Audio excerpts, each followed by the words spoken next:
Hey folks, this is Vince with Dad's Gaming Addiction, and today we're going to quickly revisit Astroloot. Now this game is due out on Steam's Early Access program on March 14th, 2025. That's about 16 hours from now, from the date and time of this recording. And I wanted to give you guys a quick leg up.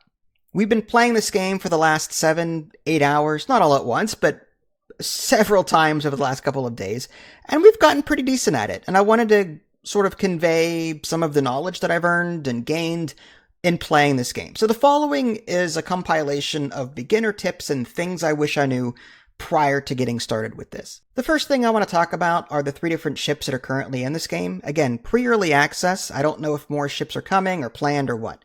But anyway, you can create as many ships as you want and switch between them at the main menu. So you can have at least one of each of the 3 ships and switch between them, try out different things, or you can have like 5 of the same ship and level them up individually, try out different builds, and see what works for you. In case you didn't know, this game's biggest feature is the Path of Exile-like skill tree. And for those of you that don't know Path of Exile, well, try playing it, and then you'll see that you need Excel in order to calculate what the best paths are in said skill tree.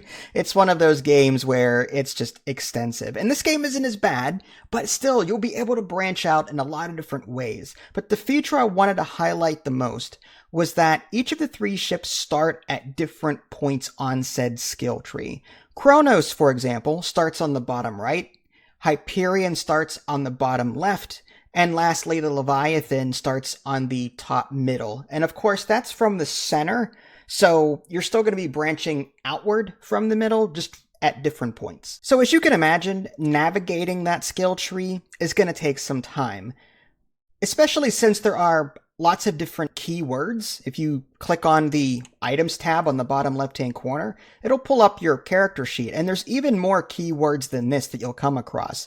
Hit damage, total damage per second, kinetic, explosive, electric, plasma, nuclear, deflector shield, armor, time, there's a lot. And what you do on that skill tree will affect these stats.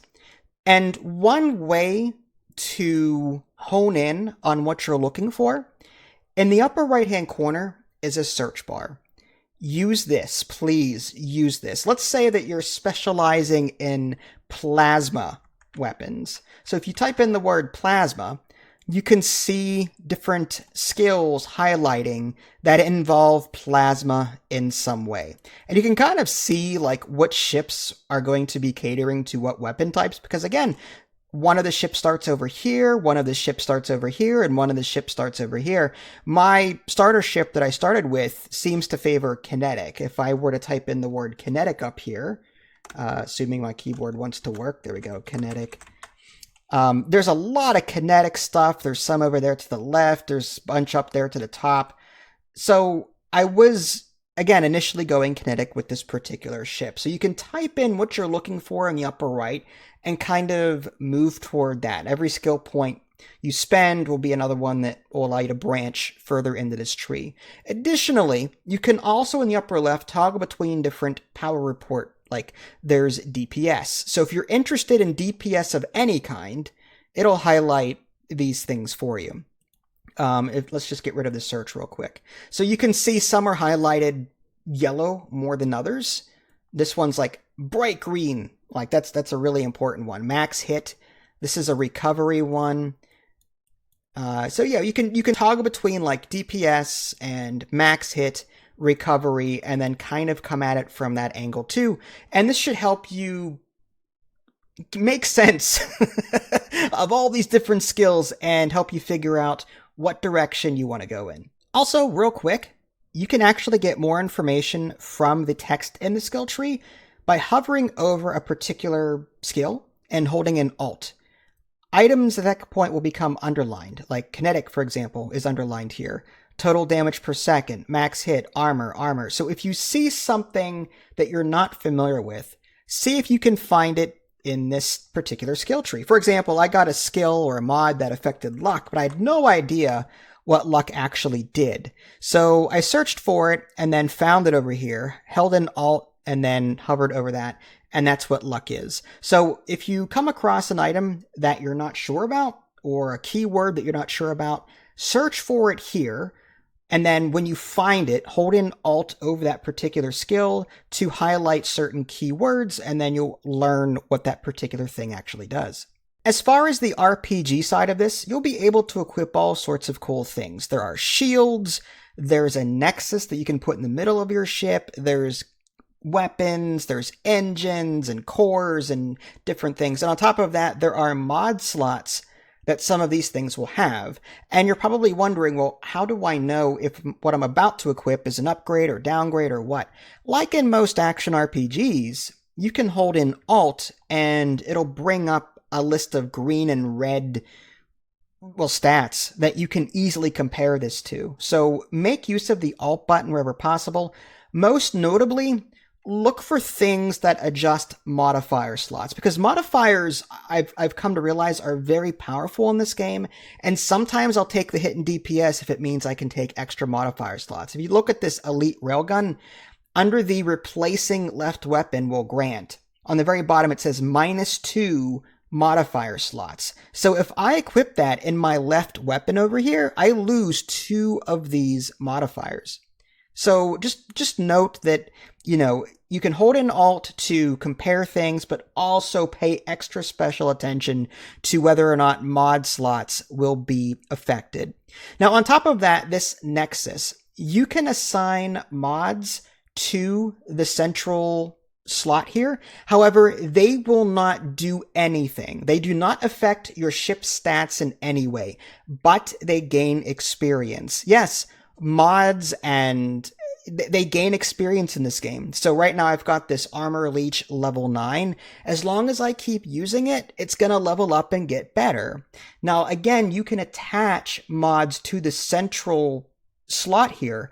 They will not affect your ship directly, but they will still level up. So if there's something that you want to use, but you're not sure about, and you want to level it anyway, you can just throw it here in the center, assuming the center slot has any mod slots at all. Believe it or not, you can get dice in this game. You don't roll them and get stuff, but each dice can be applied in different ways.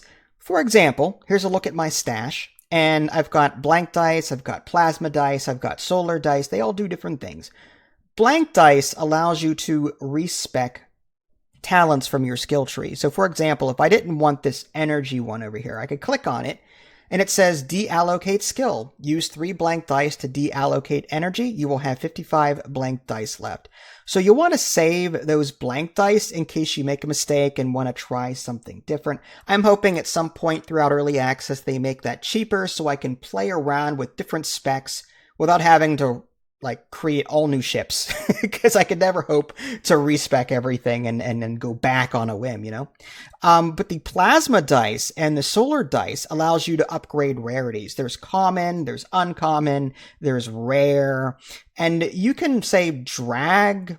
Well, I didn't want to buy that. Let's go to stash. There we go. That's my stash. That was the trader stash I was messing with. But I can take this solar die and I can upgrade, say, this one here. And what I can even do further is I can add dice to that to re-roll these things on the left or on the right. And I can add as many as I want. I can go back and I can choose which set of stats I like and then lock that in. And again, you can hold in Alt to see what kind of upgrade that would be for you. So use that Alt button. And I wouldn't recommend going ham and spending 15 die on one item. You're going to be getting better gear at some point anyway. You'll see item level. So you're going to be leveling up and getting better items down the line anyway. So don't go crazy upgrading rarities early on. But still, if you have extra solar dice, yeah, upgrade from blue to gold if you want to. As you can see, it does things. It really does. And if you have a common, you can use your plasma dice to upgrade it there. And you've got some other ones. You can re-roll modifier slots, and you can, that's again, if you only have 1 modifier slot or 2 modifier slots on a weapon, you can re-roll this and hope to get 4. And then you can add more modifiers to that. That's great. Modifiers, like I said, are fantastic. And then you've got other dice down here. You can add an affix to an uncommon or rare item just to show you what that looks like. I can add, this one does +1 level of all minions Or if I use 2 dice, 18% increased plasma damage. So it adds an extra layer of stats to your existing one, assuming that's something that you want to upgrade. So dice are a huge thing in this game. Don't neglect them. Use them. They will help you get over several humps that you'll be coming across as you play. As far as XP and looting, I love the fact that this game lets you go back to previous levels and grind out XP and earn loot. And that way you can get over humps that you normally wouldn't be able to get over. So if you're stuck on, say, level 37, you can play level 36, level 30, level 20, whatever, as much as you want to get your ship the skills and the gear that it needs in order to get over the hump that you're on. Now, as you're fighting, it's worth mentioning that you will take damage in the blue area. It's either blue or purple, depending on the level that you're playing. And you will take damage if you stay on that for too long. So keep an eye on your shield bar and your health bar and all that. Shields are blue, dash is yellow, and health is green. I should also mention there's no penalty for dying. You just don't earn any XP or loot from that attempt.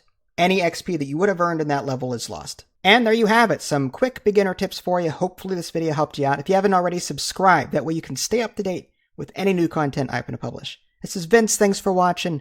Catch y'all next time. Take care.